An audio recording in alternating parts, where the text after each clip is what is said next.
Yes, people, how's it going? Welcome back to Lily White Lane. Hope you're having a good a Sunday as you possibly can after yesterday's defeat. As I say, it is a hard one to take. You got to remember though, they still play Thursday nights. We still play Tuesday nights. We're in the Champions League. They're in the Europa League. They can have their little moment in the sun right now, but at the end of the day, we're the ones playing in the top European competition. But anyway, you have to start this video off by I hate doing this. Giving credit to Arsenal. Giving credit to Woolwich themselves. Because, we have been tested this season by some decent players at the back. Players such as Raheem Sterling. Some top players. And our defence, I reckon this season has been quite compact. We've looked very, very hard to break down. We didn't look like that yesterday. And it's not because we played any different. It's because Arsenal, it was overload after overload after overload of pressure. Every one of them knew what they were doing. Every one of them knew their jobs. I thought they pressed us very well. They defended very well as well. Saliba, he's one Arsenal player who I really do rate. The guy's 21. He plays like he's an experienced 30-year-old centre-back. The guy is a very, very talented centre-back. And I'm scared of the player that he can turn into. But look, you have to give them credit for yesterday. But at the same time, it was very, very preventable. Emerson Royale's challenge was preventable. We were 2-1 down, just getting back into the game, as I say, pressing them a little bit more. Getting the upper hand in the game. We were probably more likely before Emerson went and put in that stupid challenge, which I don't think was a red, and I'm going to get into that in a second, but puts in that stupid challenge and basically ends the game and ends the press for us, and it's preventable. It's very preventable. 1-1, head into half-time. We were the better team for the last 20 minutes of that first half. Straight away come out in the second half. The momentum and confidence is with us. We make a stupid error at the back. We go 2-1 down because of Hugo Lloris, Yesterday's result was very, very preventable. You look at basically everything. That Xhaka, he probably doesn't score that goal if we aren't down to 10 men, Hugo Lloris doesn't make that error. That game ends 1-1. But then at the same time, if me aunt had balls, she'd be me uncle. It's like, if this happened, well, it didn't. So, look, like I say, the thing that frustrates me most is how preventable yesterday was. And how you have to give credit to the way Arsenal did play. But, look, Partey's goal, that was an absolute banger. You've got to give him credit for that. But look, the third goal, as I say, it comes about because Royale got sent off. And yes, it's stupid from Royale. It's absolutely stupid. When Martinelli's going nowhere, we're pressing him really well. He's going to pass it back to Ramsdale, who's probably going to lose possession. And you put in a silly challenge, right? But it's a yellow at best. The more and more I watch it back in real time, not in slow motion, which will make everything worse. He doesn't literally, stomp him in the leg, does he? It isn't a red card for me. It's a yellow at best. When you see it in real time, he clips him slightly on the leg. Martinelli goes down as if he's been shot in World War II, and he gets sent off. And as soon as he gets sent off, Martinelli's back on his feet. Martinelli isn't injured.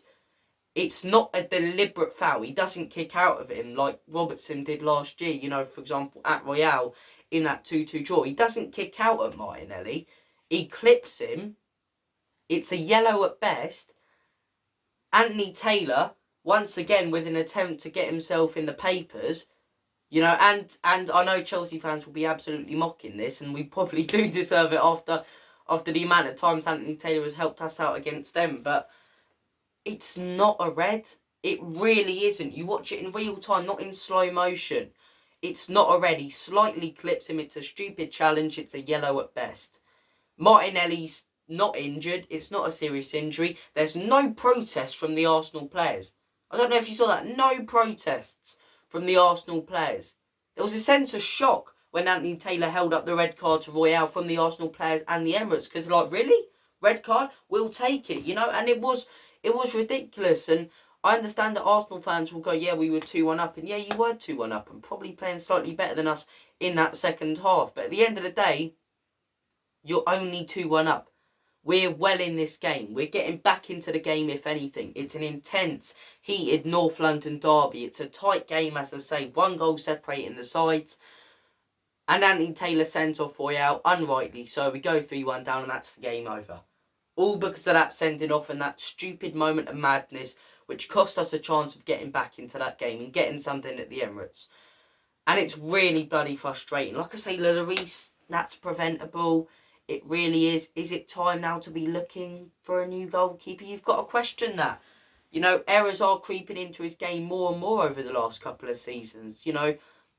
And I thank Lloris for everything he's brought to this club. He's been a fantastic and loyal servant. But, you know, the last couple of years, yes, he's still been a fantastic shot stopper. But as distributions become more important in the Premier League, he's fell behind other goalkeepers. And like I say, shot stopping's the one thing that keeps him at the top level. And yesterday, it's a simple shot stop. It's actually a good save at first from Saka. But it's an easy claim. Jesus does what strikers do. It's a poacher's finish. Fair play to him. He got involved. I'm not going to say, lucky goal, because he was in the right place at the right time. But look, it's frustrating because of that. But maybe this was a blessing in disguise. Maybe this is what we needed. Maybe a kick up the arse was what we needed. Because let's face it, we've been playing crap all season. We've had a couple good performances. The Fulham game, I thought we played really, really well in that game, you know. Other games such as the Southampton game, I thought we played very well in that game. But second half of the Wolves, good performance. But, you know, every game we've had moments where we look good which get us over the line. But it's not been a good performance as a whole. And we've not played to the level that Antonio Conte did with these boys last season. Which is confusing because he had a worse team at the end of last season. Yet last season we were playing some fantastic football under Antonio Conte. Yet this season he's got a better team where we've actually strengthened with players such as Perisic, players such as Bissouma, players such as Richarlison. And we're not pressing as well, and we're, you know, sitting back. And maybe this is the kick up the arse that we did need. The amount of times this has happened in Antonio Conte's career where he's been too stubborn to change the formation because results have been going his way, and then they don't go his way, he's forced to change and things progress. Perfect example, Antonio Conte goes into Chelsea. He starts with a 3-4-3. They get smashed to pieces by the exact same team that scum down the road, which themselves Arsenal. And from there, he actually thought, okay, this formation isn't getting results anymore. He transitions into a 3-5-2. It begins to get him results. That is the same season that when they lost 3-0 to Arsenal at the beginning, they went on to win the league. And I'm not saying we can win the league.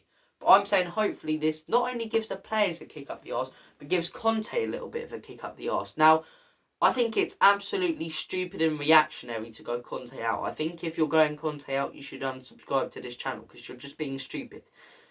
You're being stupid. Are you seriously going to say this manager out after he took us from 9th last season when he took over into a top 4 place and is now being banded around as Tottenham title contenders? The progress he's made with his team are fantastic. Absolutely fantastic. And look, the start we have had to the season, despite the performances, has been very, very solid.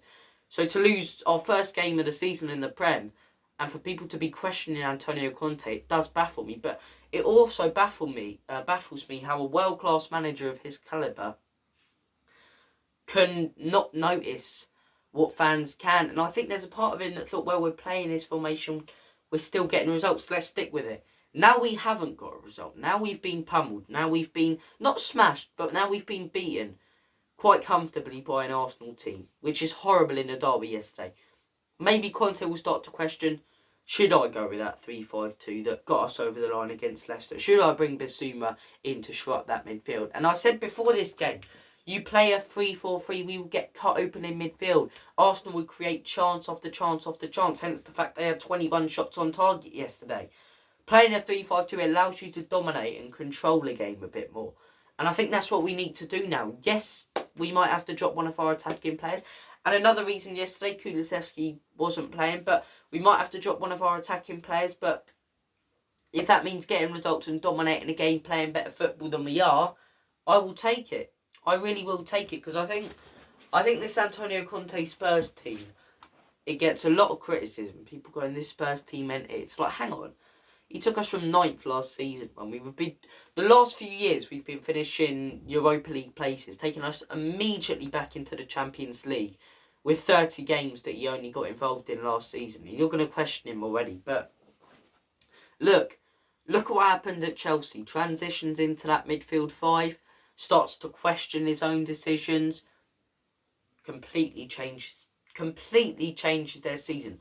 Now Conte might actually think, I've got to stop playing Royale, because it does wind me up when he's going mental at him, when he's the one consistently picking him. But maybe he might start to question, should I keep playing Royale? Should I give Spence a chance? Should I put Bissouma in the midfield? You know, and it's the questions that do need to be asked, and hopefully they do get answered. You know, we've got to move onwards and upwards. It's our first loss of the season. We can't be too reactionary. We've got Champions League football still. Arsenal haven't. They're playing Zurich and flipping Bodo Glimt on Thursday. We're playing Europe's elite. So look, Frankfurt away on Tuesday. That is a tough game. A very, very tough game. The atmosphere we're going to face there, probably going to be the toughest we're going to face all season. It's a very, very... Well, Marseille away is another one. But it's a very tough place to go. Yes, Frankfurt, they've lost Kostic. They've weakened a little bit. But in front of their own home support, when they got a result, as I say... Or, I don't believe they have got a result. No, they beat Marseille 1-0. But, look, in need of another win. Let's see what happens. You know, they've still got some quality players such as Ndicka at the back. Nalfon at right mid. You know, it is going to be a tough, tough game. And all focus, all attention needs to be on that now. Next weekend, Brighton away. They're no walkovers. You saw them yesterday. 3-3 against Liverpool. New manager in charge. They've got their new manager bounce. Players such as Leandro Trossard, you know, Pascal Gross. Real, not top players, but real talented players. So look, we've got to move onwards and upwards. A lot to question, a lot to ponder, a lot to dissect yesterday. Was it a red card? Lloris, is his time up at Spurs? Will Conte now change the system? I want to hear your thoughts and opinions on everything and all the subplots for yesterday's game. Thank you for watching this video. And as always, come on you Spurs, in Conte we trust.